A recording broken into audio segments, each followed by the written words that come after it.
Charlotte and I are here backstage at our show, The Jungle Book, so we're going to talk about something that really means a lot to us. The ballet Flames of Paris by Alexei Ritmansky. A few weeks ago, Charlotte and I watched it during rehearsal. We didn't really think about it as we put it in. We just thought, hey, haven't seen this one yet. And let me just say, this was the most whack ballet I've ever seen. Now, we watched the version with Natalia Osipova and Ivan Vasiliev. So the girl jumped higher than the guy. The story follows Jeanne and her brother Jerome as they join the revolution in France. You know, the one where they cut everyone's head off, and spoiler alert, they bring a guillotine on stage. So Jeanne is in love with this dude named Philippe, who's also in the army. The story moves very quickly as Jeanne gets raped in the next scene. And the bad guy just so happens to be an aristocrat who has a daughter that he shamelessly beats. The brother pulls the rapist off of her and gets put into the dungeon because he disrespected a rich person. Adeline, the young daughter of the aristocrat, bakes him out of prison because, plot twist, she's in love with him. But she can't go with him because she has to stay and be slapped by her father on stage. The next part starts with 30 minutes of boring before the good stuff takes place. The rebels take over the palace. Everyone's freaking out. One guy's in a corner crying, another guy picks up a brick, and it's anarchy. Literally. You ever seen paintings of barbarians taking over Rome? It's like that, but if the Romans just really like being rich douchebags and the barbarians, yeah, they're just barbarians. Cut to the celebration. Everyone is in the square having a blast, ripping apart puppets of the royals. Adeline stops by and stays with Jerome to live happily ever after. After they see that everyone isn't in fact going to stop hip thrusting about this, they get a little freaked out. Like, did you guys not read the pamphlet or something? Because I'm pretty sure they made it very clear that the guillotine was not just going to be used as a bread slicer. And I mean, yeah, people's heads are going to be cut off, but hey, at least you have more balls to play soccer with. Next comes the best part of the ballet, the grand pas. 12 minutes of clapping for 4 minutes of dancing. Yes, the synchronized clapping and scatter bravos really pull that one all together. After that, they finally bring out the guillotine. The thing was massive. It's almost like they went to a French museum and said, hey, can we borrow that? Oh, don't worry. We're only going to use it to make little kids cry when they see it.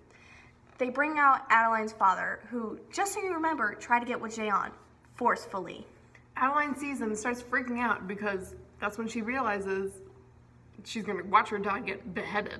She runs around having no idea what she's doing, like Usain Bolt when he was hired by the Australian soccer team. The guards try to push her back, a weird witch lady slaps her, Jerome tries to Hulk smash everything, and inevitably gets knocked out by one of the guards. Adeline decides that she's going to take her dad's place. The same father that beat her, the same father that jailed the man she loves, the same father who tried to rape Jeanne, for God's sake, he has a ponytail. Why would you ever do anything for him? Anyway, Jeanne and Philippe are very confused right now. Jerome is as good as dead, and guess who's about to join him? Adeline gets shoved behind the guillotine and looks up to see the blade. Now Jerome finally wakes up just in time for the show. Boom! The blade comes down. And boom! Jerome needs a therapist. This is when some contrast occurs. All the townspeople are happy and dancing because they won. Meanwhile, Jerome is sprawled out on the floor crying. Jeanne is standing there swaying like a mummy, and Philippe is knocking his head against the wall like my English teacher when she found out she had to teach me for the third year in a row. And then the aristocrat dude whose daughter just died for him walks over and starts to pin down Jeanne. Like, dude, can you please calm down? Yeah, my mom said I couldn't say that joke. But then everyone gets some knives and pitchforks to march forward for the last scene. Jeanne is carrying the French flag and Philippe is standing there like the man he is. Jerome is sitting on the floor and looks pleadingly to the audience. And as you look into the terrifying eyes of Natalia Osipova, which by the way looks like a scene straight from Halloween, you see Jerome get handed the beheaded head of Adeline. And this dude, oh my God, starts hugging it like Lenny from Of Mice and Men hugging a dead mouse. And it's not like this is some rinky-dink basketball with a face painted on it.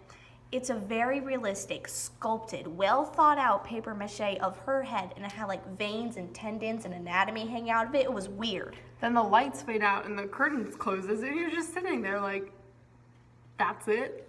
You didn't resolve anything. Like, even Romeo and Juliet kind of ended on a happy note. So Charlotte and I, obviously, we're never going to get over this. That's why it'll be linked in the description for your viewing pleasure.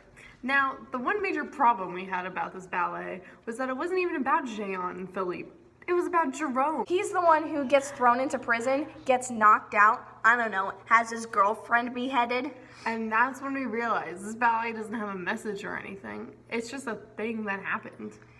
But if any message could be derived from this ode to the French Revolution, it's this. You can get away with anything. As long as you have a daughter that loves you enough.